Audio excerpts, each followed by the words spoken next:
Stjórnvöld höfnuðu í dag umsókn Hwangs Nubo uppbyggingu ferðaþjónustu á Grímsstöðum á Fjöllum. Ætli hann að leggja fram frekari gögn verður hann að sækja upp á nýtt. Hwang Nubo og félag hans Songkhon Grímsstaðir þarf að sækja aftur leyfi hjá stjórnvöldum vegna fyrirhugaðrar uppbyggingar í ferðaþjónustu á Grímsstöðum á Fjöllum. Atvinnuvega- og nýsköpunarráðherra tilkynnti Hwang það í dag. Samráðshópur 5 ráðherra og ráðuneyta hafnaði umsókn félagsins Songkhon Grímsstaða uppbyggingu ferðaþjónustu á Grímsstöðum og Fjöllum. Ráðherrarnir telja að þar sem enn skorti fullnægjandi upplýsingar verkefnið og langur tími sé liðinn frá því umsóknin var lögð fram, verði ekki gengið frá fjárfestingarsamningi á grundvelli fyrirliggjandi umsóknar. Áform Hwangs á Grímsstöðum hafa verið í umræðunni frá því sumarið 2011. Ráðherrarnir beina því til fjárfestisins að ætli hann að leggja fram frekari gögn áform sín sé eðlilegra hann skili nýrri umsókn með gögnunum.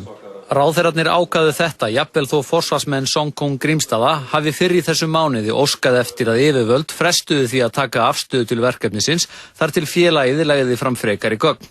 Sveitarstjóri Norðurþings gerir ekki athugasemdir við ákvörðun ráðherrahópsins. Það kemur fram í bréfi ráðuneytisins að í ljósi þess tíma sem liðinn frá framlagningu umsóknarna sem núna ansi langur og báðir aðilar eru sammála það að fullnægjandi upplýsingar hafa ekki verið lagðar fram, að þá munum menn bara ganga í það verk að afla þeirra upplýsingar sem endilega nauðsynlegt og svo verður bara bíða og sjá hvað setur. Ekki náðist í forsvarsmenn Songkhon Grímsstaða.